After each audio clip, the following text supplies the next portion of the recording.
প্রকৃতির রুদ্র তাণ্ডবে তছনছ গৌতম বুদ্ধের দেশ। সরকারি হিসেব অনুযায়ী এখনো পর্যন্ত মৃতের সংখ্যা 162, নিখোঁজ অন্তত 750।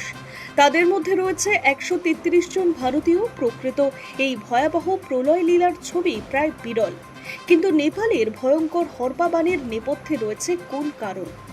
বুধবার দুর্যোগের পর থেকে একাধিক তত্ত্ব প্রকাশ্যে আসছিল।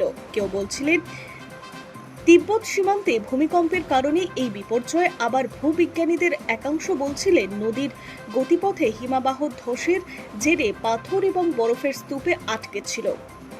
এই অবস্থায় ক্রমশ বাড়তে থাকা জলের চাপ, আর সেই চাপ থেকেই ভয়াবহ হরপাবান। এই আবহে মার্কিন ভূবিজ্ঞান সংস্থা বা ইউএসজিএস এর একটি রিপোর্ট প্রকাশ্যে এসেছে। সেখানে ভূমিকম্পের তত্ত্বটি খারিজ করে দেওয়া হয়েছে। ইউএসজিএস এর প্রাথমিকভাবে জানিয়েছে, বুধবার ভোরে কাঠমান্ডু থেকে প্রায় 66 কিলোমিটার উত্তরে নেপাল চীন সীমান্তর কাছে 4.4 মাত্রার একটি ভূমিকম্প আঘাত এনেছিল। কিন্তু পরে তারা তাদের মূল্যায়ন সংশোধন করে জানায় যে এই কম্পন ভূমিকম্পের কারণে সৃষ্ট নয়, এটি হিমবাহ ধসের কারণে সৃষ্ট। রিক্টার স্কেলে এই কম্পনের তীব্রতা ছিল 5.2। সংস্থাটি জানিয়েছে, নিকটবর্তী ভূকম্পনের পরিমাপক কেন্দ্র থেকে প্রাপ্ত তথ্য, ভূকম্পনের তরঙ্গ এবং প্রাপ্ত উপগ্রহ চিত্র বিশ্লেষণ করে তারা এই সিদ্ধান্তে পৌঁছেছে।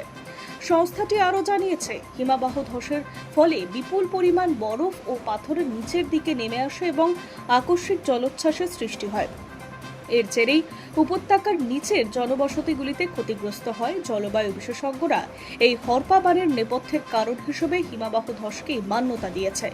Kathmandu international centre for integrated mountain ডেভেলপমেন্টের গবেষকরা জানিয়েছেন, মাত্র 8 ঘন্টার ব্যবধানে ত্রিশূল নদীর জলস্তর 9 কিলোমিটার পর্যন্ত বেড়ে গিয়েছিল।